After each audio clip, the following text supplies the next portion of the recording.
baby. Hey, baby. I need to go to the back. I need to. Go to get my glasses. Before you go, do you like these on me? I think these are tight, but they get down. They work for me. Because I'm hungry. Come on, let's go eat. You got called by Clive to write for Whitney, or did you have the track and then he said he wanted to? How did that, the Heartbreak Hotel? Because that's, I love the Faith and Kelly and right. That's it's just the lots of R&B, right? And it is well, it's not yeah. We're going crazy, and he goes, "You're flying to New Jersey." Oh, New Jersey, okay. Because you're going to record it at Whitney's house. Whitney and Bobby had just bought a house. Keep in mind, this is after Bodyguard. She is on top of the world. She's just sold 33 million singles. Yeah, how do you do that? Of I'll Always Love You. So we fly into New York, and we're at the Waldorf fancy stay, and again, Babyface is there, David Foster. We all staying, and I keep seeing David Foster and Babyface coming back every time they go to see. We were waiting to go work with her, and I said to Kenny, "How did it go?" He goes, "Yeah, I didn't get into the house. What? They didn't open the gate." I go, "What?" And he finally comes back today, like, "We're leaving," and Babyface goes, "Good luck." And I said, "What's going on here?" He goes, "You'll find out." Bobby and Whitney, you're about to find out. So now it's our turn. So we drive to New Jersey, to this crazy rich area in New Jersey with these mansions and this gate that's like 4 times as big as my house. And all we heard was, "Miss Houston is not ready to say." Okay, back again. And we did that again, and again, and again, and again. And on the 8th time, now I'm just chilling in the car, eating, chips and stuff, and playing on my phone, and barely had the equipment we needed, because, we still back then needed a ton of equipment. And we're coming out, and I'm like, "Miss Houston is not ready." "Miss Houston is ready." Shit. And the gate opens, and I'm like, "Oh my fucking God. Shit, did you bring that, Colin? Did you bring the meaty thing? Did you got the emails? Yeah, we have it. Okay. Shit, okay." We go in, and I'm a little nervous. Even though I work with all these artists, I'm not gonna lie to you. And we get up to the house, and Robin was like her sister. Yeah, Robin, yeah. Show you the studio. We walk into this crazy house. There were so many people. So her mom was there, and everybody's eating fried chicken, and I'm like, "Oh, great. It's like a Thanksgiving dinner almost, like whatever." And okay, let's go. I'm in them. It's just a lot of assistants, and someone running, "Oh, did you get her dress ready?" And it's like shit. And we're going to this room, amazing SL 9000, brand new, like 120 channel. I've never seen a studio like this. Incredible. Wow. And so we're waiting for Whitney, and kind of an hour go by. So I go to Rob, and I said, "So where's Whitney?" She's like, "Is that upstairs?" Or she goes, "Honey, let me show you where Whitney is. Come with me." We walk out this huge house, and I'm like at a golf court. And at the end of the golf court, there's a castle that's like bigger than your. And she goes, "That's where Whitney is." So she bought 2 properties. One, the neighbor house was the studio, and then her castle was where Bobby and Whitney are. And she has barely said this before I see a golf cart coming, and I kid you not, Bobby and Whitney coming up in a golf cart. Bobby's holding a bottle of Hennessy. The golf cart is swirling like this.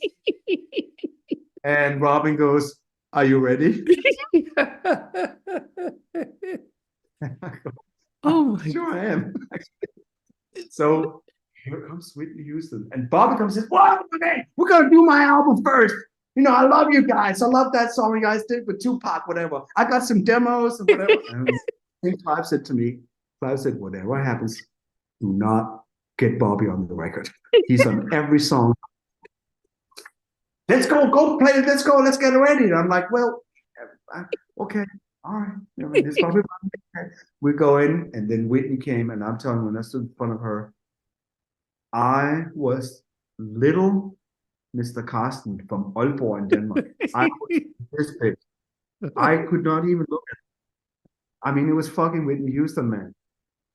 And she goes, "Hey, how's it go, honey?" And I'm like, "I love the song. Thank you, thank you."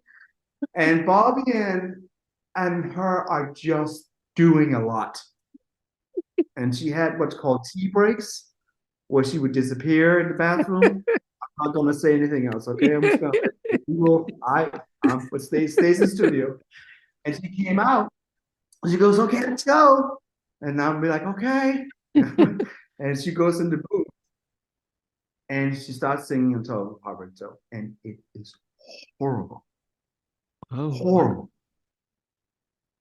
And the song is almost over, and I'm sitting in car and sitting. I go, "I'm not fucking telling Whitney Houston it's not sounding good." And he goes, "You think I'm gonna fucking tell her? I'm not gonna tell her. No way, I'm not telling Whitney it doesn't sound good." The song stops, and it's just quiet, and I just sitting there talking Danish. She goes, "What's going on?" And she comes out and goes, "Hey, listen, you wrote this song. I didn't write anything. It's your song. Just tell me how you want me to sing it. It's okay." And I said, "Well, it's kind of like it bounces. It's kind of double tempo." She goes, "I got it." She goes in, worst take. She goes, "Done. Bobby, let's go back to the house." He goes, "Yeah." And he goes, "I'm coming back to do the rap part tomorrow." And off they here we are. Phone rings. Clive Davis on the phone. Did you get, it's important you get the best vocal ever from Whitney, because, I'm putting two other singers on. So it has to be like, she has to be better than them. How do they go? Like, good. They went really good. Really good. So we're coming back the next day. Now Faith is rolling in. And Faith, I mean, I don't know if you've ever interviewed her or anything. not yet, not yet. I mean, she's just the most amazing, sweet, incredible. Yeah. Just want to hug her, and she's so amazing. Her voice is so incredible. Yeah. And she was going through a lot, I think, with Biggie and stuff at that time, which was okay, because we like when people are a little bit moody. Yeah. And she went in, and we cried. I mean, When she sang. Oh, and she nailed her parts. Like, we still didn't really know who was doing what yet, but we knew for a fact she was going to do what's called the pre-hook. I think you call it in England, because the way she just sets up the hook, no one will ever. We were just going crazy, and we just came out, we hugged and talked, and and then Kelly comes in, and Kelly is just ripping it. It's like, me and Kyle were like, "Oh my God, need to turn down the recording signal because she's blowing up every tube in the studio." She was just like, "Whoa." And we were like, "Oh my God." Just ripping it. Oh. So now, and again, wonderful and faithful there. We're all hugging, kissing. Now it's 6 at night. Clive's calling. I was on. It goes, "Oh my God, Faith and Kelly sound amazing." I don't care. How's Whitney sounding? I go, I'll get right back to you on that.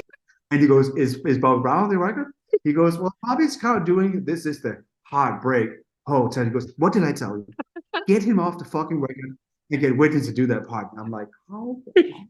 But this is where, as a producer, you got to understand, all you kids who are starting as producers, it's on you. Wow. The producer, Quincy in the studio, whoever's in Teddy, it's on us to get it to sound good. There's no one else. There's a record company, they don't do this. There's an artist, they hire you to sound the best. Okay, so I'm calling the house, and I said, "Robin, I really need to talk to Whitney." She goes, "No, I don't think it's a good time right now." I go, I'm really sorry. I really need to talk to her." She goes, "Okay." And she gets like, "Oh, what's up, honey? It's perfect. Isn't it great?" And I say, "I really would like you to hear it." "No, no, no, honey. I love what I did yesterday. It was amazing."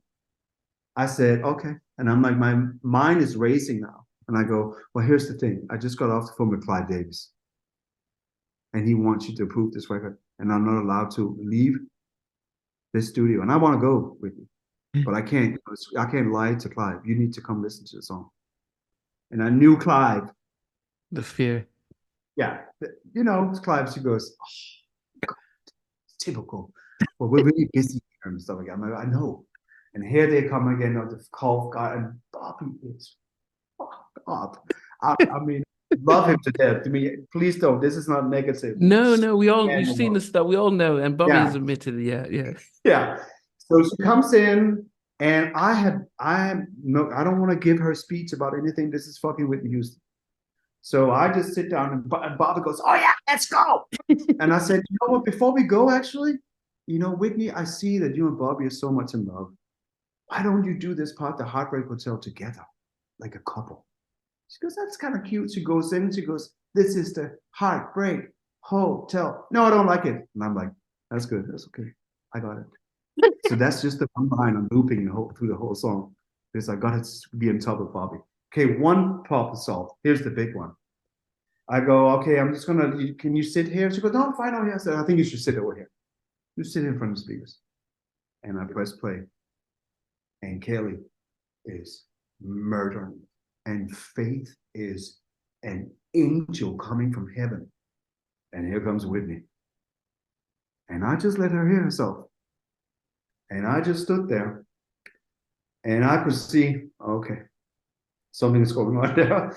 And when it was over, she was totally quiet. And Bobby goes, "Okay." She goes, "Bobby, shut up." It's just quiet. And he goes, "Okay." And she goes, "Rosalie, I need my tracksuit, the pink one. Robin, I need my inhaler tube for my lungs. I need this." And we're switching the microphone. I like the microphone we did on I Always Love You. Yeah, I want that microphone. Also, get my second engineer in here right now. And we're going to switch out what's the setting in the vocal room. And I'm like, okay. Okay, she woke up. She took everything off and like put her like tracksuit on, like that she normally, I guess she has like a whole spiritual thing. Yeah. And she goes, "Are you guys ready?" I'm like, "Yes, ma'am." And she went in and she murdered it for like 3, 4 takes. And she sweated so you could really tell she was going through, this was the beginning of her going through some challenging moments. Yeah. She killing her, you know, and it was just, you know, but man, she gave it all. I mean, her wig fell off. I mean, she gave everything.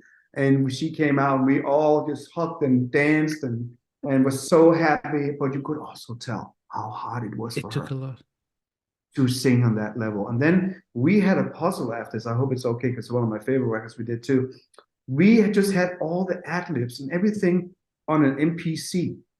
So everything you hear, ooh, yeah, this is the heartbreak. Ooh, this just me sitting punching in.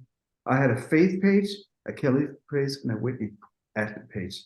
And every ad-lib you hear in that record is just put back in on the record because we couldn't control the amount of singing we had. Yeah. Wow. We had a page of Faith with all the best ad-libs, Faith and Kelly, and every ad-lib you hear is just put punched back into the song.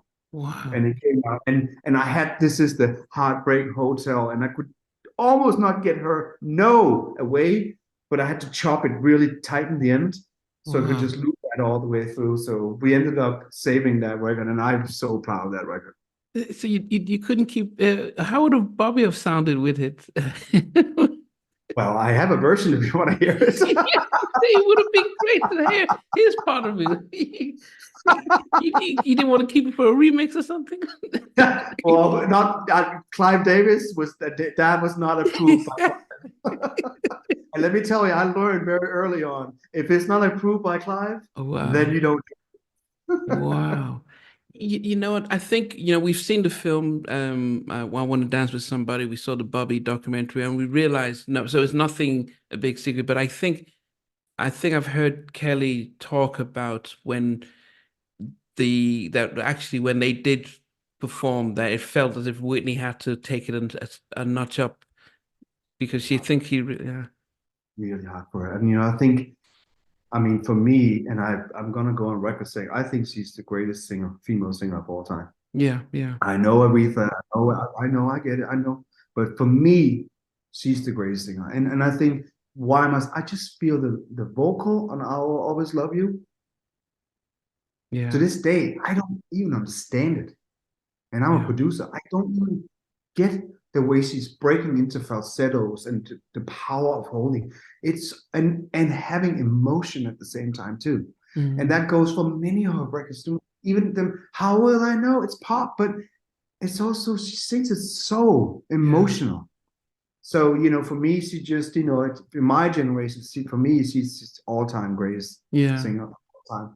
And I really think her lifestyle really, it was real. It's like, you know, if Cristiano Ronaldo doesn't practice and sit in his and run in water and God knows what he does in snow or whatever. I mean, this guy's, you know, it's crazy. But you know, that's why he's at 38, even though he was laughing. Well, he's still the one that scored the most goals this year. You know, okay, yes, in Saudi Arabia, but 54 goals, doesn't matter where you're playing, you know. I mean, that's pretty, of course, you know, it's still in the professional league. I think you just got to keep it up, and you see it to reference football.